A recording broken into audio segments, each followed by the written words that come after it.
தென் மாவட்டத்தில் பெய்த கனமழையின் காரணமாக ஏற்பட்ட வெள்ளத்தால் அங்கு இருக்கக்கூடிய மக்கள் பல்வேறு சிரமங்களை சந்தித்து வருகின்றனர். அது தொடர்பான நேரலையை பார்த்துக் கொண்டிருக்கிறோம். அந்த வகையில் திருச்செந்தூருக்கு சென்ற பக்தர்கள் வெள்ளம் காரணமாக சொந்த ஊர் திரும்ப முடியாமல் கோயிலிலேயே தஞ்சமடைந்திருக்கின்றனர்.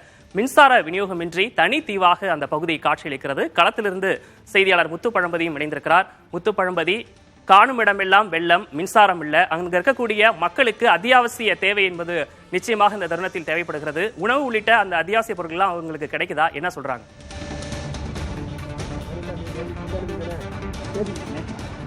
விக்னேஷ், அறுபடை வீடுகளில் ஒன்றான திருச்செந்தூர் முருகன் கோயில் அமைந்துள்ள இந்த நகரம் பார்த்தீங்கன்னா தனித்தீவா காட்சி அளிக்கிறது. இந்த நகரத்துக்கு வரக்கூடிய ஒட்டுமொத்த வழிகளுமே முழுமையாக துண்டிக்கப்பட்டிருக்கு. இப்போ கோயிலில் ஒரு புறம் ஆயிரக்கணக்கான மக்கள் தவிக்கும் நிலையில வீடுகளில் தெருக்களில் பார்த்தீங்கன்னா மின்சார வசதி இல்லாமல் கடந்த 3 நாட்களாக அவங்க பெரும் சிரமத்திற்கு உள்ளாயிருக்காங்க. இப்போ நம்ம நிற்கக்கூடிய இடம் வந்து தெப்பக்குளம் முக்கம். இதே போல இந்த பகுதியில் தான் முழுமையாக தண்ணி இருக்கு. இதை கடந்து தான் வந்து திருச்செந்தூர் நகரத்துக்குள்ள வரணும். இதே போல தெப்பக்குளம் முக்கம், முத்தாரம்மன் கோயில் தெரு, சங்கர தெரு, கரும்பு விலை, பெஞ்சமின் காலனி, பட்டர்குள தெரு, பிடிஆர் நகர், அன்பு நகர், குமாரபுரம் உள்ளிட்ட திருச்செந்தூர் நகரின் பல்வேறு பகுதிகளிலுமே கடந்த 3 நாட்களாக மின்தடை இல்லை. அவங்களுக்கு மின்தடை இல்லாத ஒரு பக்கம் அவங்க அதனை கடந்து குடிநீர், உணவு உள்ளிட்ட அடிப்படை அத்தியாவசிய வசதிகள் இல்லாமல் அவங்க தவிக்கிறாங்க. இப்ப இது குறித்து நம்ம திருச்செந்தூர் சேர்ந்த ஒருத்தர் இருக்காரு, கேட்போம். அவர், ஐயா, இப்ப திருச்செந்தூரோட நகரம் எப்படி இருக்கு? ஒரு அறுபடை வீடுகள்ல ஒன்றான அந்த முருகன் இருக்கக்கூடிய நகரம் வந்து இன்னைக்கு வந்து ஒட்டுமொத்தமா துண்டிக்கப்பட்டிருக்கு. வெளி உலக தொடர்பு இல்லாம இருக்கு. ஒரு புறம் கோயிலுக்குள்ள ஆயிரக்கணக்கான பக்தர்கள் தவிக்கிறாங்க. அதனை கடந்து வெளியில உள்ள 1 லட்சத்துக்கு மேற்பட்ட மக்களும் பாதிப்புக்குள்ள இருக்காங்க. இந்த நகரத்தோட இப்ப நிலைமை என்ன? இப்போ நிலைமை வந்து தீவு மாதிரி தான் இருக்கு. வந்து எல்லா பக்கமும் வந்து தண்ணி தேங்கி இருக்கு. தண்ணி போகிறதுக்கு வழி இல்லாமல் இருக்குது. எல்லாம் கழிவு தண்ணீர்லாம் ஊருக்குள்ள எல்லாம் வந்துருச்சு.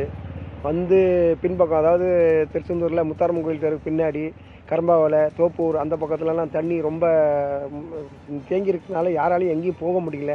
ஒரு அத்தியாவசியமான பொருள் கூட கிடைக்க மாட்டேங்குதுன்னா இந்த தண்ணியில் வர்றது கஷ்டம் தானே. அதனால் ரொம்ப சிரமத்தில் உள்ளாயிருக்கோம். இதெல்லாம் பொதுமக்கள் எல்லாம் சொல்லி, உங்களை மாதிரி டிவிக்காரங்களாம் வந்து சொன்னால் தான் அவங்களுக்கும் தெரியும்.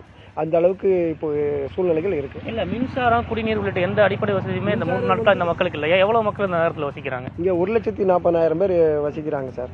இங்கே மின்சாரம் வந்து எல்லா இப்போ இங்கே திருச்செந்தூர் எடுத்துக்கிட்டிங்கன்னா கோயிலேருந்து தெற்கரது வரைக்கும் ஒரு லைன் கொடுக்குறாங்க. தெற்கரது லைன்லேருந்து மேலரது வீதின்னு இப்படி பகுதியாக கொடுக்குறாங்க.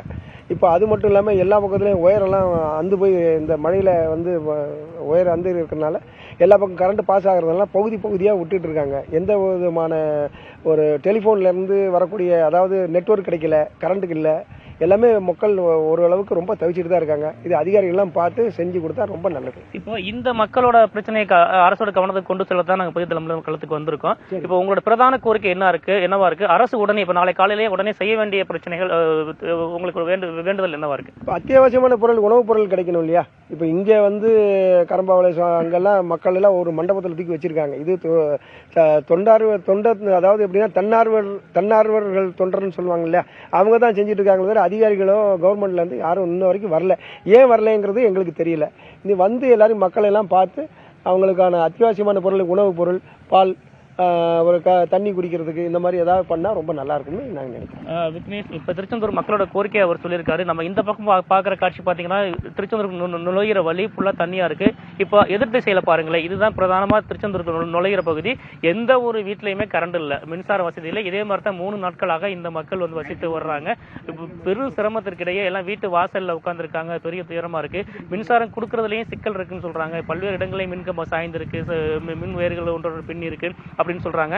அப்படிப்பட்ட சூழல்ல இந்த மக்களோட பிரச்சனை நம்ம வந்து அரசோட கவனத்துக்கு கொண்டு வந்திருக்கோம். கூடுதல் மின்துறை பணியாளர்களை கொண்டு வரணும். முதல்ல இந்த திருச்செந்தூர் நகரத்துக்குள்ள நுழைகிறதுக்கான வழிகளை வந்து அரசு ஏற்படுத்தணும். எல்லா சாலையும் தண்ணி தேங்கி இருக்கு.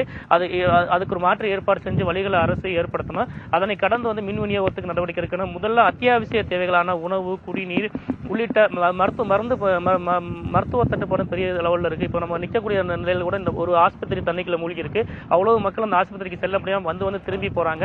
அப்போ மருத்துவ தேவைகளும் மக்களுக்கு அதிகமா இருக்கு. மருத்துவ முகாம் அமைக்கணும். கோயில் நகரமான திருச்செந்தூரை மீட்டெடுக்க தமிழக அரசு விரைந்து நடவடிக்கை எடுக்கணும். அப்படி செய்தால் மட்டுமே இந்த திருச்செந்தூர் மக்கள் வந்து சிரமமின்றி இந்த மழை பாதிப்பிலிருந்து மீளுவாங்க.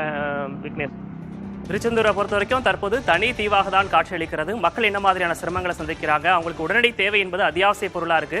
நிச்சயமாக அரசின் கவனத்தில் எடுத்துக்கொண்டு உடனடியாக அங்கு நடவடிக்கை எடுப்பாங்க அப்படின்றத நம்புவோம். களத்திலிருந்து விவரங்களை வழங்கியமைக்காக நன்றி முத்துப்பழம்பதி.